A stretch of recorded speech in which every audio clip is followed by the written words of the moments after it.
నిన్న రాజమండ్రి కడియం మండలం వేమగిరి దగ్గర game changer pre release event జరిగింది కదా. ఉప ముఖ్యమంత్రి గారు ముఖ్య అతిథిగా హాజరయ్యారు. సో 2 తెలుగు రాష్ట్రాల నుంచి కూడా భారీగానే వాళ్ళ అభిమానులను జన సమీకరణ చేశారు. అయితే ఆ కార్యక్రమం సజావుగా జరిగింది, సజావుగానే ముగిసింది అనుకునేలోగా దానికి ముడిపడి ఉన్నటువంటి మరో బాధాకరమైన సంఘటన వివరాలు కాసింత ఆలస్యంగానే వెల్లడించారు. గేమ్ చేంజర్ ఈవెంట్కి వెళ్ళి వస్తూ కాకినాడ వాసులు రంగంపేట ఏడిపి రోడ్ ఏడిపి రోడ్లో ఏదో కార్గిల్ ఫ్యాక్టరీ ఉందట. కార్గిల్ ఫ్యాక్టరీ ఆ ఏరియా వాళ్ళు ఎవరైనా ఉంటే అది రంగంపేట ఏడిపి రోడ్డు కార్గిల్ ఫ్యాక్టరీ అట. కాకినాడ వాసులట. మరి అక్కడి నుంచి వాళ్ళకి ఎంత దూరం ఉందో తెలియదు.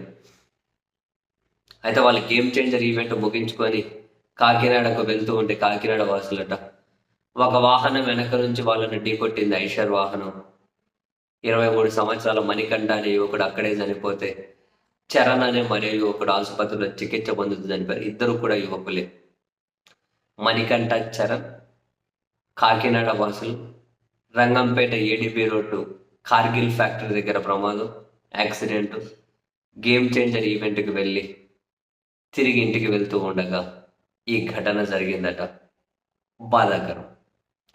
ఏవైనా ఒక పెద్ద ఈవెంట్ జరిగినప్పుడు ఏదో ఒక రూపంలో ఇటువంటివి ఏవైనా ఒక ప్రమాదమా, మరో రూపమా ఇవేవి జరగకుండా ఉండాలి అని చెప్పే ఏ నిర్వాహకులు కూడా చర్యలు తీసుకుంటారు. ఎవరైనా ఇలా జరగకూడదని చెప్పి కోరుకుంటూ ఉంటారు. ఎక్కడైనా మొన్న సంధ్యా థియేటర్ ఇన్సిడెంట్ జరిగినప్పుడైనా అల్లు అర్జున్ జరగాలని ఏమైనా కోరుకుంటారా? అది జరగాలని ఏమైనా కోరుకుంటారా? అట్లేముండదు. కొన్ని ఇప్పుడు ఈ గేమ్ చేంజర్ ఈవెంట్ ఉంది. ఏ ఉప ముఖ్యమంత్రి గారో లేకుంటే రామ్ చరణ్ ఇంకొకరు అందరూ వీళ్ళ అభిమానులు జాగ్రత్తగా ఇళ్ళకి వెళ్ళాలని కోరుకుంటారు. జరిగింది. పాపం ఇద్దరు చనిపోయారు. అత్యంత బాధాకరం. దీన్ని బేస్ చేసి మనం ఇంకొకరి మీద విమర్శలు చేయలేం కదా.